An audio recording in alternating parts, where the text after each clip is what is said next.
So I'm just gonna briefly introduce Emma so she can start her presentation. So Emma is currently at OTS. She's an OT student, OT2, and she has her certification in provisionally certified brain injury specialist, and she's soon to be a certified brain injury specialist. She's also currently working on her DCE with COTAD. So if you guys wanted to, indulge in that or try that out, you're free to take a leap. And Emma would also share a little bit about what that would look like to you. So she's also studying in the University of Indianapolis, and yeah, she's here today. Thank you, Emma. Yeah, thanks so much for having me. I'm actually going to share my screen. You should have privileges. Let me know if something is wrong and I'll try to figure it out. Oh, sounds good. There it is. Okay, so I figured that a PowerPoint was kind of boring and you guys see that all the time, I'm sure. So I'm actually kind of walking you through my portfolio website thing that I made. We'll just see how it goes. So my name is Emma Baldwin. Thank you for that awesome introduction. And I'm so happy to be here. And let's get going. So a little bit about me. My pronouns are she, her, hers. I'm from Oak Park, Illinois, which is the first suburb west of Chicago. Like I could drive 2 minutes and be in Chicago. I am, as she said, like your own, just like you're an OT student, but I'm a third year at the University of Indianapolis, and I'm also a member of the LGBTQIA+ community. So that drives a lot of what I do. And I'm here to talk to you kind of a little bit about my story and how I have become a really big advocate within the OT community. So it's never too early to start, which is what I really learned throughout my school to start being an advocate now. So my background, I want to put this in the chat really quick so you guys can follow along if you want. I almost forgot. And okay, so there's the link if you guys want to follow along, and you can also see it on the screen. But as for my background, I went to DePauw University for my undergrad, and I studied abroad in New Zealand, which kind of got me to get a whole different point of view on things. And then I went to grad school at UIndy, University of Indianapolis, and that kind of kickstarted my advocacy in my career because I got to the program and I wasn't quite sure how I fit in. I wasn't super comfortable in my environment. I wasn't sure who was accepting of my identity. I didn't know how to go about being in a new classroom and hearing things that were like low-key uncomfortable or from students or professors. And I really didn't understand how to handle it. So my first semester was pretty rough. But after my first semester, I led this event right here on the right. I had a diversity and inclusion retreat at a cider place, and it was really cute. And I had been to some diversity and inclusion trainings and had a bunch of trainings for leadership and stuff before. So I just led a bunch of events like icebreakers, things that we did. And it was super fun, and I kind of found my group. Like all these people are my really close friends now, just because I felt like I was comfortable and we could talk about serious things and like talk about advocacy in a way that really mattered to me. So that was awesome. And then we formed a COTAD chapter like you guys have, right, like pretty much soon after that. And then I was our first year, or I was our leader for the first year of it being official. And so on the right, you'll see some presentations from COTAD events that we've done. Just I want to scroll through so you can see a little bit about what we did. And it was really, really helpful to have these events to increase buy-in for student and professors, talking about these issues and addressing issues in our program. So we talked about microaggressions, bias-free language. This was an awesome one. We had another retreat. We're making it a yearly thing. It's really fun because so much of learning about diversity and inclusion is created through relationships. So building those relationships is really important. We talked about we had a Black History Month event and sent out a nice, sorry if my scrolling is choppy on your screen, sent out a nice calendar of events and did a community service project. So those are some of the things that we did.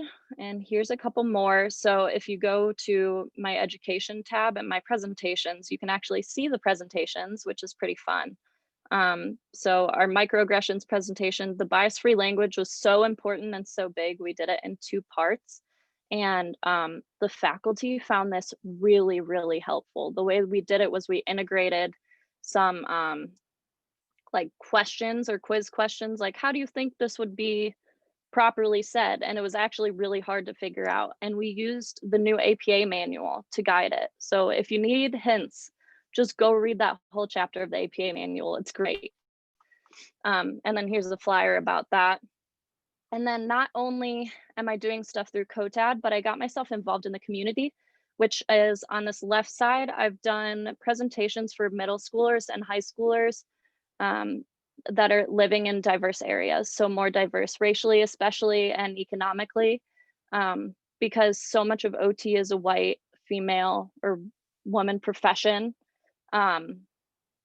hence me, right? But there's so much to not only becoming culturally competent, as they say, which isn't really possible to be competent, but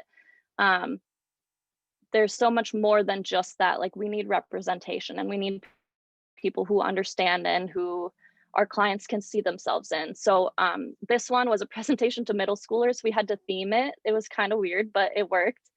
And then we did a Hoosier Health Academy and a College Prep Academy. So those are really cool presentations. My friend and I did those. And then more that I did, okay, close your eyes. I'm scrolling for a second. Okay, sorry, so sorry. I thought I had it all prepped, but basically this page is so much of advocacy is also representation. And so that's something that I've learned, like, for me to be myself and present in places is advocacy in itself. And so visibility and representation, I did an interview with the Rainbow OT, and you can go check that out on the blog or the Instagram or whatever. But that was really fun and important to me. And then,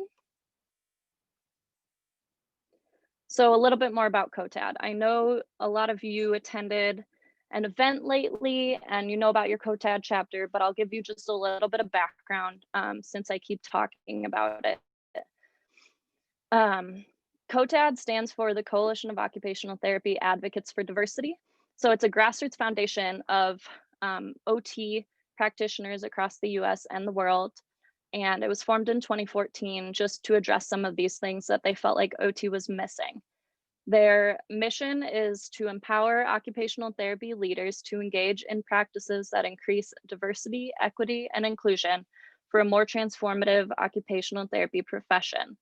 And then the vision is a future in which occupational therapy is accessible, inclusive, and effective for all, which is honestly like the vision of OT in general. Like, we all should have that vision. We want everyone to be able to enable or to be enabled by our services. So I thought it was interesting that the vision was so widely applicable and that we all have the same vision. We just have different ways of getting there. And if you don't know, you can check out the website. It's also linked in my page.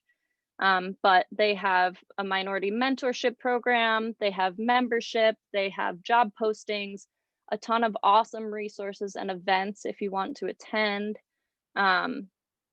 They help like promote blog posts of people of color and more minority communities, just so much. They do so much, and they have chapters, right?